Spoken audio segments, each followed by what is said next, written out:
Let's go! The undefeated and number 2 nationally ranked Bates men's lacrosse team visited Medford, Massachusetts on Tuesday to take on last year's national runner-up, number 3 Tufts.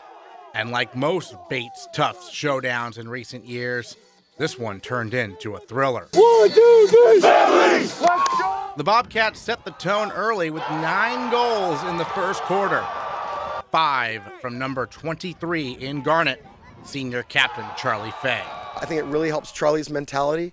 He's thinking that I want to get off early. But he's also doing it because he knows it provides an incredible lift for his teammates, and it also gets in the mind of the other team. With the Jumbos devoting most of their resources to containing Fay, the second quarter belonged to first-year Matt Lastava.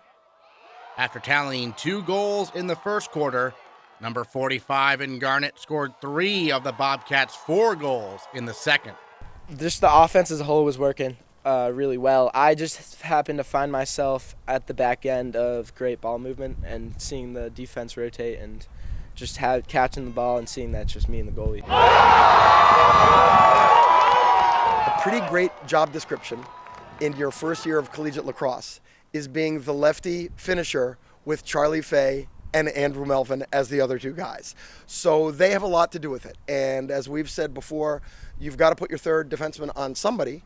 And again, you have Charlie, who is a big goal-scoring threat. You've got Andrew, who's one of the best feeders in the country. And then you're the little lefty guy with 2 other righties, and you get to finish a lot of plays.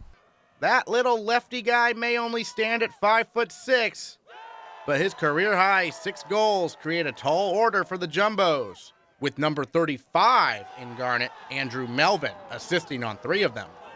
Melvin's chemistry with Lastava creates strong bonds on the attack. He's so good off ball, he finds his way through the defense, and I can just count on him being backside. The combination of Fay, who stands at 6'4", Melvin, who is 6'2", and Lastava, the shortest player on the team, deserves a good nickname. And boy, oh boy, they have a great one. But yeah, I think we coined the term for me, Andrew, and him, 2.5 men. Because we got the 2 big guys and then we got a little half man. I don't mind it because, we took a picture together and you could just see the height difference. You can see it out on the field. They both have a good foot on me. They're one of the 2 of the tallest guys on our team. So I don't mind it at all because as long as I'm playing with them, it's good. The TV comedy 2.5 Men was a huge hit. The Bates version of 2.5 Men has been more of a thriller with lots of crowd-pleasing endings, as the Bobcats have won 3 games this year by 1 goal.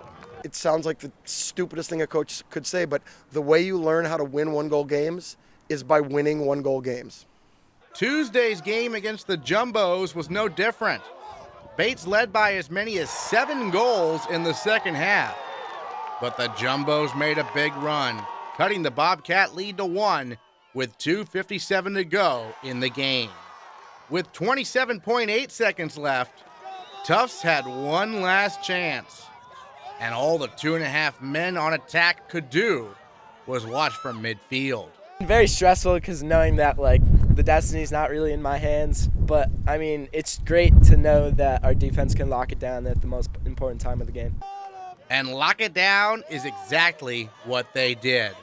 Number 1 in Garnet, All-American defender and senior captain Fred Albrecht breaks it down. Well, we knew that they really wanted to get the ball in 28's hands. That's kind of their go-to guy. And just watching a lot of film, we knew they were going to pick for him, so we played those picks really well. We played really good team defense.